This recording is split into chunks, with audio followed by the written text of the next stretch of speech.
This mother holding a swaddled infant is surely one of Johnny Inukpuk's greatest masterpieces from the early 1950s. It was actually previously unattributed, but it's clearly by the hand of the artist. Stylistically, it's strikingly similar to another famous masterwork by Inukpuk, his Mother and Child from 1954. That one is in the collection of the Canadian Museum of History. And that work has been widely exhibited and published. Our example is slightly larger and somewhat differently posed. It's kneeling and holding a swaddled baby rather than seated in front of a kudlik, an oil lamp. But other than that, the two sculptures are very similar. Their low centers of gravity and generous proportions are very much the same. And lovely small details like their delicate facial tattoos and the parka trim are really similar. Both pieces are carved in the luscious green stone that makes them especially attractive and prized. In her catalog Early Masters, Darlene White notes that Inukpuk was especially good at sourcing good stone. In fact, he might have actually discovered this important deposit.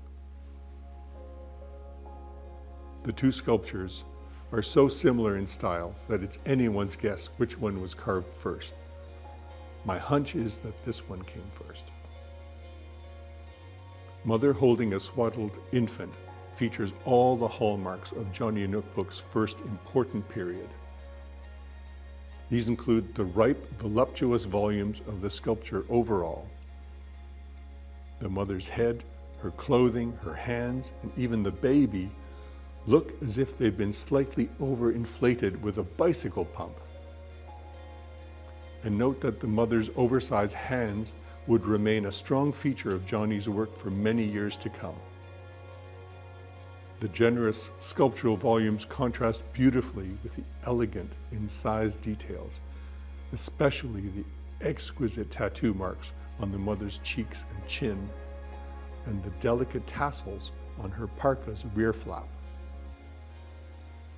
The ivory inset eyes of mother and child are expertly done.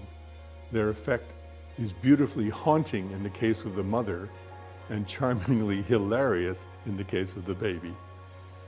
And I'm fairly sure that, like so many of Inukpuk's depictions of mothers, this one is a portrait of his beloved wife, Mary. Finally, I want you to look at the subtle and brilliant aspects of the composition itself. I love the interplay of the angles and volumes throughout. In the swaddled infant, the arms and hands that hold it, and especially in the winsome tilt of the mother's head. It's fantastic.